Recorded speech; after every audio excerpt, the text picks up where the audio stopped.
guys, welcome back to the Previa podcast. It's Sarah and Whitney. Okay, so we're in our pregnancy education series. That's right. We just covered depression. Now, let's talk about anxiety during pregnancy. So, there is actually a term, antenatal anxiety. Mm-hmm. It is common. People don't talk about it. Because you hear a lot of depression, but anxiety has a big play. It really does. 1 in 5. I would honestly say it's probably a little bit more. Yeah. Because not everyone will report. Exactly. But then too, like clients that I work with, to my knowledge, they've never been any part of like a research project or any type of stat gathering. So it's like, so we don't really know if that data is as accurate as it could be. I would almost dare say maybe 3 out of 5. Oh yeah. And then people are not like, we know this because we're in Previa, and like you said, that we have higher numbers than 1 in 5 that are expressing this. Mm-hmm. No one's checking in with them during their pregnancy. That's a problem. About mental health. Mm-hmm. So we're going to talk about what it is, the risk factors, the difference between like worry and anxiety. I think that's a thing. For sure. And what you can do. Yes. So what it is.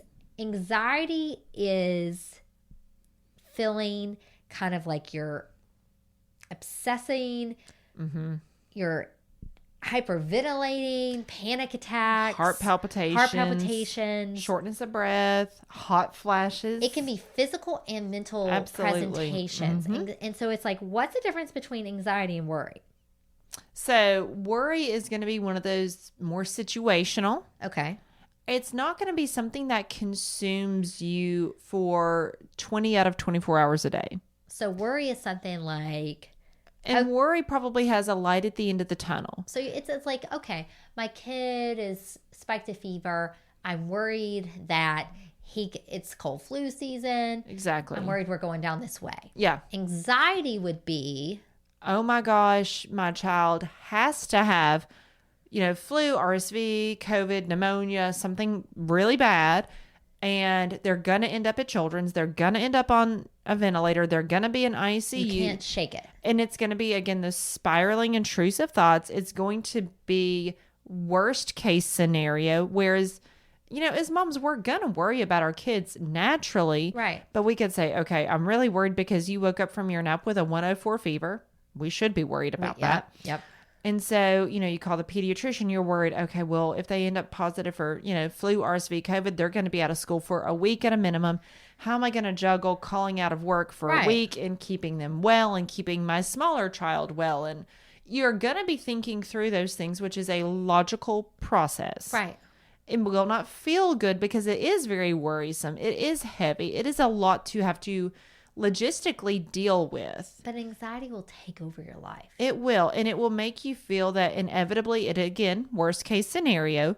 Now, I'm not saying it's a best case scenario that you have to call out of work for a week. No. But we're also not in the ICU with our child on the ventilator 2 minutes after our kid popped a fever. Yeah. That's where it becomes anxiety is going to be that worst case scenario thinking.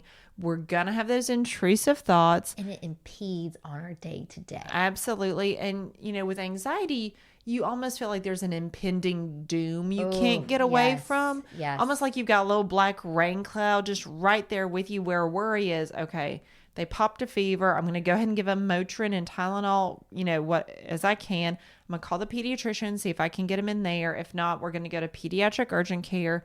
We're going to get a swab. You may find yourself almost going into type A task organizer mode of, okay, well, we need to do da-da-da-da-da. I need to go ahead and tell my work, hey, my kid popped a fever today. I know they can't go to school tomorrow, and tomorrow is Monday. Right. I'm going to take them to urgent care, and I'll keep you posted on if I have to take other days off of work. Right. Okay, task manager, right there. Boom, boom, boom. Going to get our plan together because plans do help ease anxiety and worry. We know that. Yes.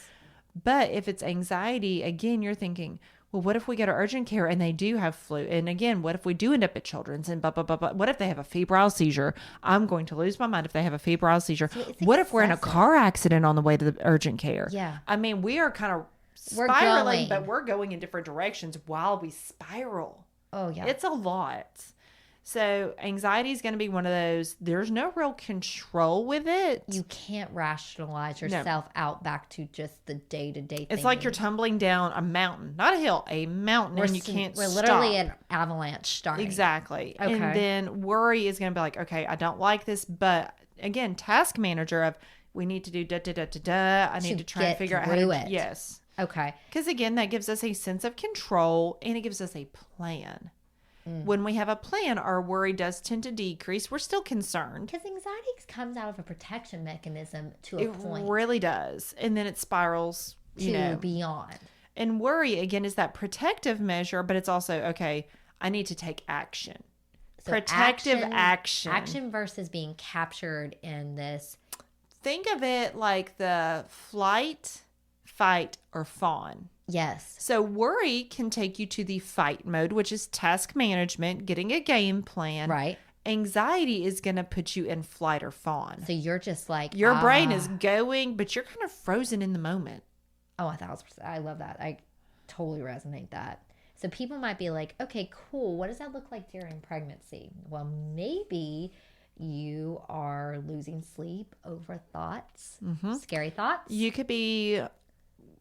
And I'm not saying that this is not a founded concern, because if you've experienced child loss before, it is a valid concern. Very. But you could always be worried about, is my baby okay? Especially if you cannot feel that baby kick. So you can be obsessive over counting the kicks, the movement. Yes. Feeling like you need to have an at-home Doppler to keep track of the heart rate. Constantly listening to the heartbeat. Yeah, not just like a weekly check-in. Right, or calling your doctor frequently for reassurance. Yeah. And then once given reassurance, that's still not enough. Yeah, it's temporary reassurance. Right.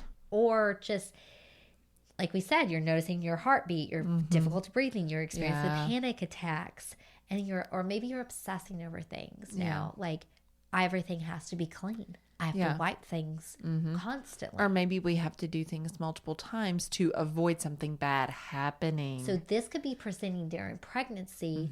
And again, with, like we talked with depression, people, it's hard to kind of know it and see it because pregnancy can make you have these symptoms in a way. Yeah. Right? Because people can rationalize it. I'm pregnant for the first time. I hear scary things. I'm afraid of my child. Yes, I'm more anxious, right? There's some justification. Absolutely. But again, it's when it spirals, when we feel like we're frozen from that fear. And we're not doing anything like tasks to fix it. Correct. We're dwelling now, in that. Pregnancy, that is a little bit harder. So hard. Because there's not a ton that we can do during pregnancy that is task oriented. Right. Now, let's throw a hypothetical out there. Let's just say a pregnant mama is driving to work and she gets rear-ended. Not a bad accident. Not life-threatening, but she gets rear-ended. So she's naturally concerned. Oh, yeah. So what she should do is call her OB, say, hey, I was in a fender bender this morning. I overall feel okay, but I really just need the baby to get checked on. Yeah. Absolutely. That is task management. Right. That gives you an action plan. Your OB needs to know about that anyway. Yes. And they would want you to come in and get checked. Oh, yeah. So keep those things in mind too, of what is in your control, what is not within your control. Now, if you wake up at 2:00 in the morning, no bleeding, no physical trauma, nothing to make you panic, and all of a sudden you think, I have to go be seen because what if? Well, it's one of those, okay, are you far enough along to feel the baby kick? And you're thinking, well, I haven't felt the baby kick. At that point, I always talk to your doctor about this, but I would say eat something with a little bit of sugar or have a little bit of caffeine. Yeah. See if within 30 minutes if you can get baby to kicking. If not, then absolutely I would go ahead and go on to the hospital kind of thing. But if it's one of those you wake up and you think, oh, inevitably my baby is gone, and we don't have a reason to believe that, that's when I would use our grounding thoughts and say, okay, right now I don't have a reason, a tangible reason to say this is why I could have lost my baby. Right. Now, if I'm still feeling this freaked out about it in the morning, I will call my OB and see if they can just check for a heartbeat. Right. Those kinds of things. When it's hard too when you're pregnant because it's like you're growing this baby, but you have such little control. That is the hard part in pregnancy. And it's like in your body, but you have such little control. Yeah. Now, risk factors for anxiety and pregnancy is very similar to when we talked about depression. So realize there's going to be a little bit of a repeat or an overlap with some of these. So, I mean, it's the same thing. History of mental health, anxiety. Yeah, for yourself attacks, or family. Trauma, substance abuse, drugs, excess stress. If you're already a type A or Enneagram 1 person, I always say type A equals type A anxiety. Yes. If you've had a history of any type of pregnancy and or child loss, this pregnancy is super high risk. Exactly. Again, if you have a diagnosis of hyperemesis gravida, if you've got a diagnosis of gestational diabetes, if you've had a prior diagnosis of preeclampsia, you're going to be on edge. And so keep that in mind.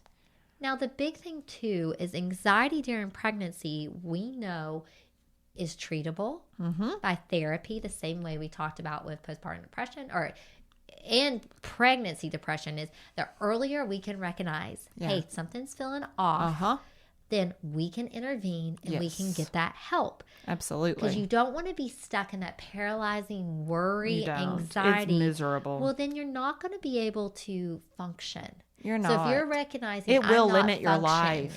That's something you need to help. And I remember having such anxiety during pregnancy, granted, because it was a high-risk pregnancy and stuff. I just felt, like you said, trapped. Paralyzed. And I did not know at the time to reach out to therapy, but that would have been so beneficial to me. Absolutely. Just someone to process this with. So that's why we would encourage you, if you don't have a therapist on board, if you're in Alabama, kind of reach out to Previa Alliance, see what you can do there. Reach out to your insurance company, see who they cover you to go see. Who in-network providers Exactly. If you feel like you're not super comfortable doing therapy, because it does, you do have to be vulnerable to do therapy. Right. Voice journal. Get those things out. Schedule that worry time. Oh, yes. So allot yourself 10 or 15 minutes as needed to pen and paper journal, voice journal, just process it however you need to process it. But set that alarm on your phone for no more than 15 minutes, because then we start to dwell and spiral and all the things. Let it out. But give yourself an opportunity to feel your feels. Oh, yes. Give yourself that opportunity. If you can, I know we're in Alabama, we were 70 degrees earlier this week. Now we're 45. We don't really know what we're doing here with weather. We don't know where we're at. We had tornadoes earlier this week, and now we had frosted windshields today. So we don't really know what we're doing. But if the weather is good, go for a walk. Go for a walk. Do some, grounding outside. Yes. Go barefoot out on the grass for a little bit. Yes. Deep breaths. Learning how to take that deep breath in. Get at the top and let it out. That's right. Calm your body. Sleep. Prioritize your sleep. As best you can in pregnancy. And I know you're in pregnancy, and that may look like naps. That may look like less time than you normally. Yeah. And something we're seeing a lot in Previa too is we're getting a lot of spikes of anxiety in the first trimester. Oh, absolutely. And Harvard actually says that's a thing because our hormone influx, and that's when they would expect to see the greatest amount of anxiety. Absolutely. So if you're in that first trimester and you're like, whoa. What the heck? I've never experienced this before. Check in on it. Yeah. Call it what it is. If you want to reach out for support, then go for it. If you want to say, let me ground myself, let me do my work, let me work on my walks, let me just say this to someone, and let's check in in a couple weeks. Let's use our toolbox tools. Yes, let's use those. So many of those. And then if I feel this way in 2 weeks, then I'll reach out. And that's fine too, because the important thing is that person said, hey, something's up. So we want you to capture that, it's like a wildfire, right? You want to smell that smoke and find it when it's little. Exactly. You don't want it taking over the whole forest. No. And so mental health's the same way. So that's why we start in pregnancy. We give you this education. And so let's say it again like we said in depression. If this is resonating with you, you're not a bad mom. Yep. This is not your fault. And there is help. Yep, absolutely. That's what we're here for. All right, guys. Till next time. That's right. Maternal mental health is as important as physical health. The Previa Alliance podcast was created for and by moms dealing with postpartum depression and all its variables like anxiety, anger, and even apathy. Hosted by CEO, founder Sarah Parkhurst and licensed clinical social worker Whitney Gay, each episode focuses on specific issues relevant to pregnancy and postpartum. Join us and hear how other moms have overcome mental health challenges, as well as access tips and suggestions on dealing with your own challenges as moms. You can also browse our podcast library and listen to previous episodes at any time. Please know you're not alone on this journey. We're here to help.